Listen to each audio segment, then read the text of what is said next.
Alright, so Springfield Armory M1A. This one's a Socom 16.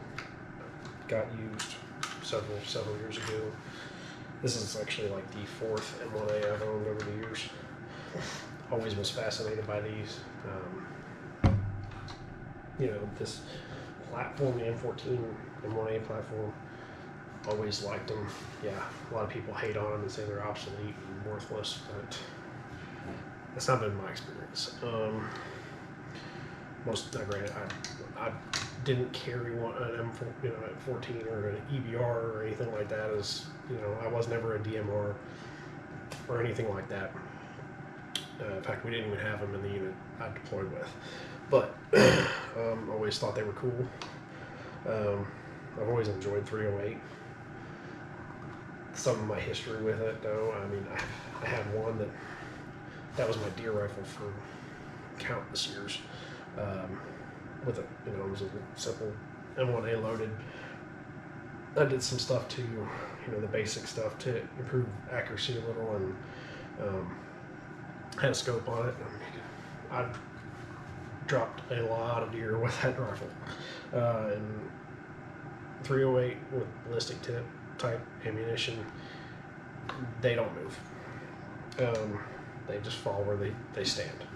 But anyway, so going over this Socom 16. It's a very handy, makes the gun a lot more handy than the 22-inch models.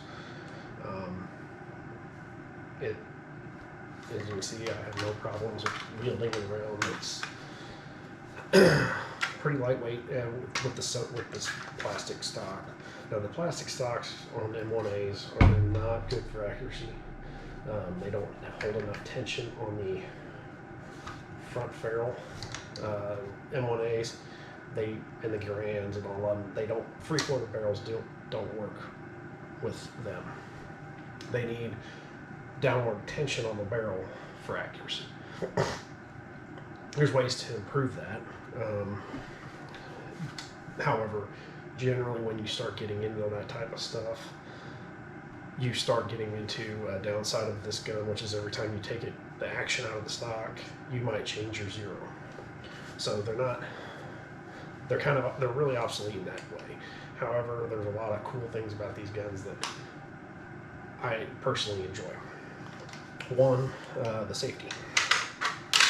So I think it's the Garand style safety, very intuitive. I mean, you can walk around all day like this. Okay, it's on safe. You can feel it. And when you go to shoot, finger goes in, hey, it's off safe. And then you're ready to go. When you're done shooting, okay, finger comes off the trigger. It kind of naturally goes to the front of there, click it off, and it goes right back. So we'll do that again. Done shooting. Need to shoot.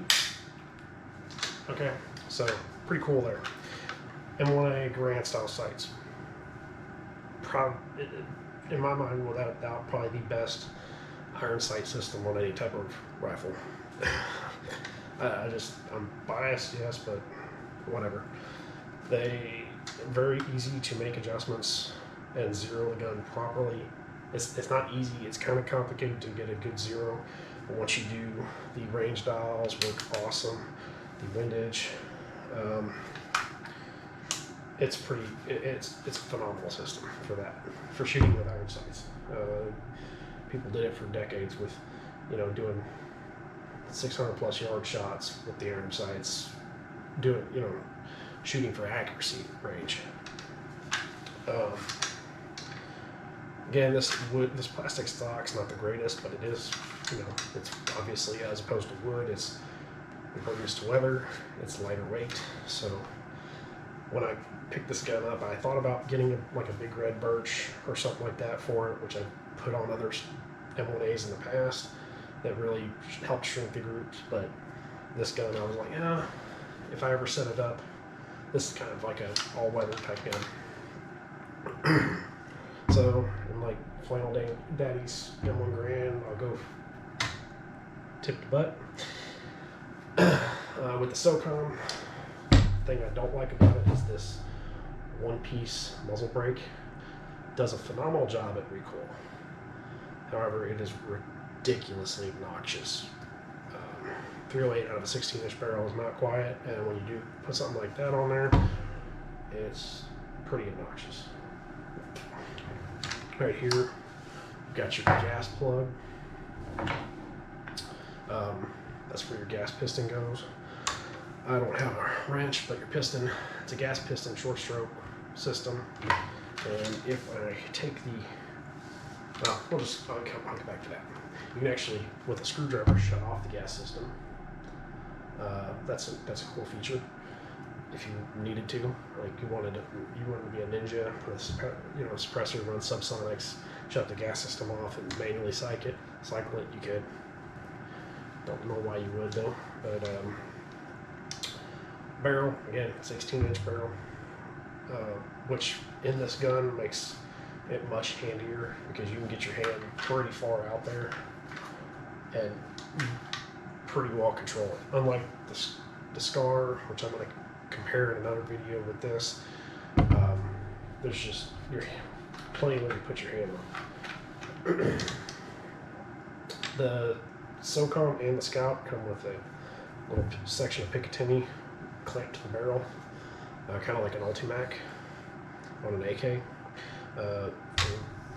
Scout style scopes, I would personally use a red dot, but that's just me. So the charging handle, guide, yeah, it's a charging handle.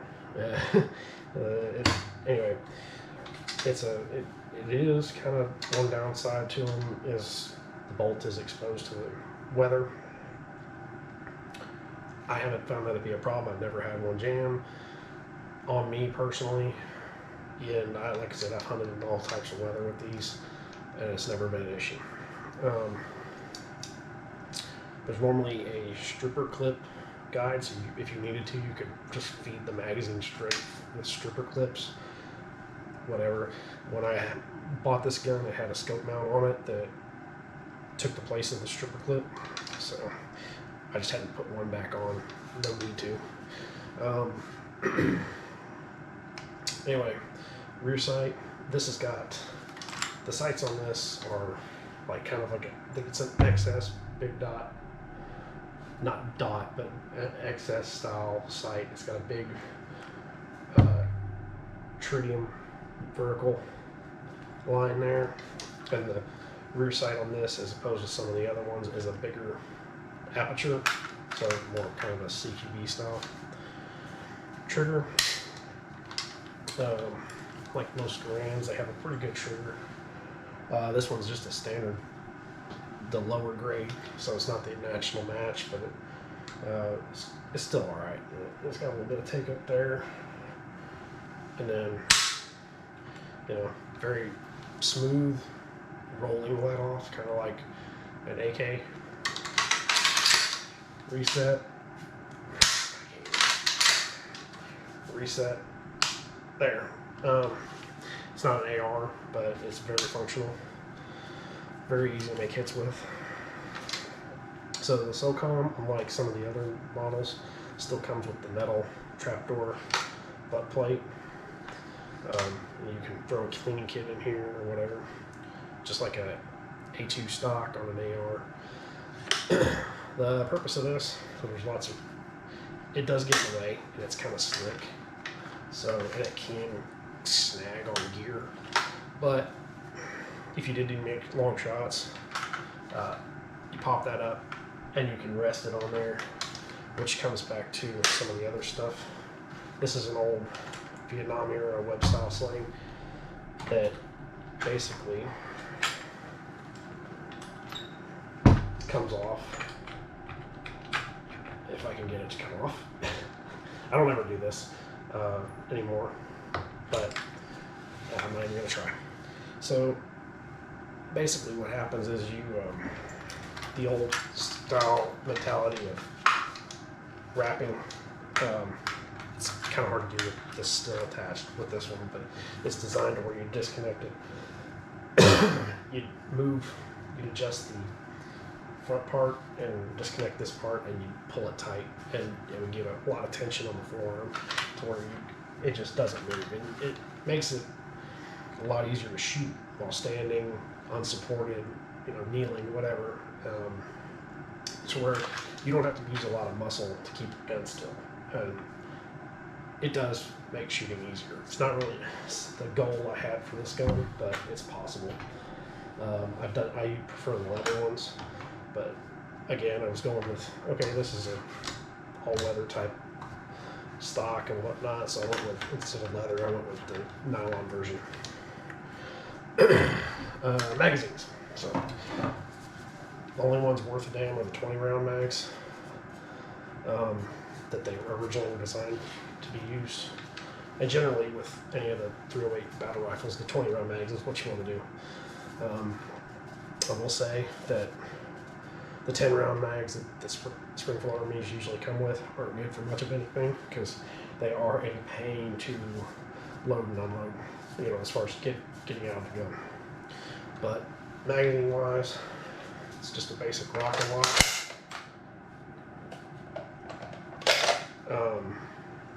Which brings me to another point about these guns. Most of mine, I have mag poles, the actual mag poles on them, because rocking and locking these over time, if you're doing it under stress, you're gonna slice your hands up, because these are pretty sharp. So yeah, that just makes it a lot easier. Even if you cut the damn actual pulls off and just use the piece around the base, it just makes it a lot easier. But if you're pulling these out of a chest rig or whatever, it gives you a little bit more purchase too, a little bit of traction when you go to grab them. So that's why I like having these on all the magazines for these. When you add 20 pounds or 20 rounds in 308, anything's going to get heavier. But because of where it's at on these, it's not terribly far forward compared to the rest of the forearm, so it still balances pretty well. I guess I can do that too. So it does have a last round bolt hole open, and you would reload throwing in a new mag, and I can't do it because you throw your new mag in and just release it with your finger. You can do it like an AK if you want to, but just release it with your finger and it goes back home. They also have this is actually the bolt lock here that the magazine follower trips it. They do make a ping pong style that you could use to, like an AR, to release the bolt right there. However, from what I've seen, the people that do those don't really think too highly of them.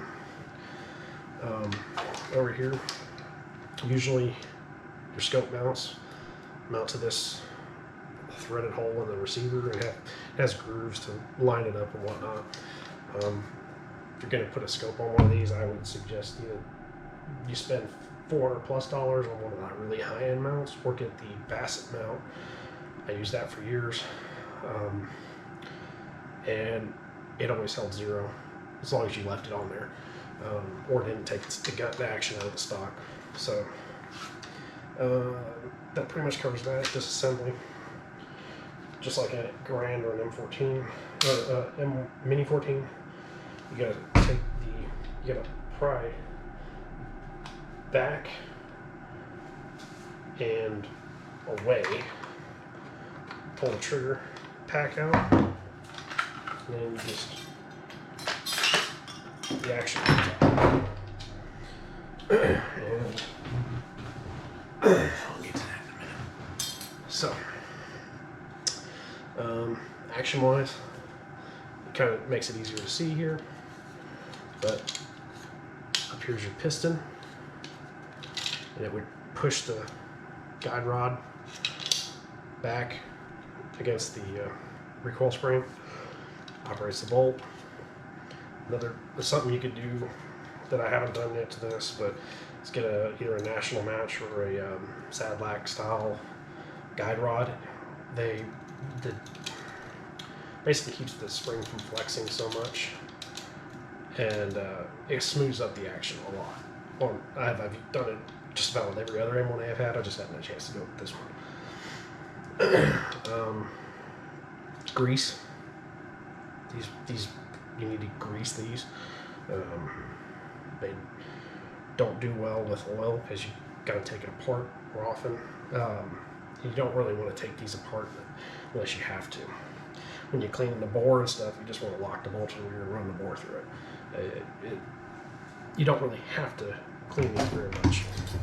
The little pinging sounds you heard were these I made out of just flashing.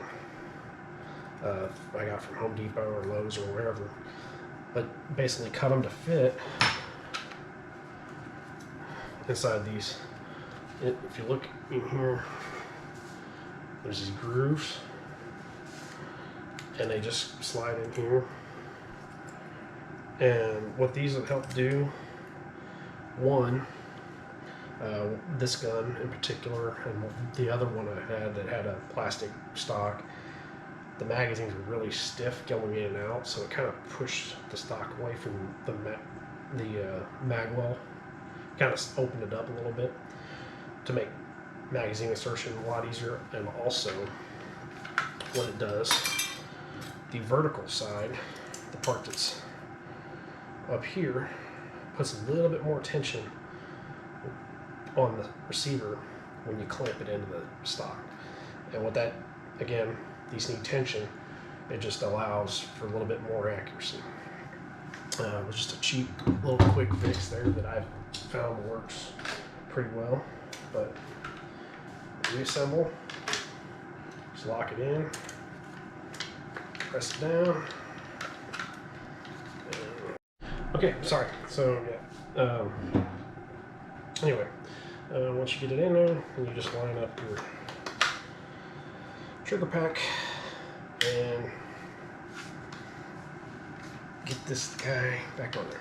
So one of the things about accurizing one of these, there's a whole way to gauge how much tension you have based on where the lock gets tight, where the latch, which is the trigger guard, gets tight and hard to press. This one's not. Like I said, I didn't really want it to be that way. So anyway, yeah, I think that'll probably cover it for this video. Love these guns. Recoil impulse. It is kind of a low, or has a high bore axis, as you would say. The old design, the old, FUD style stock.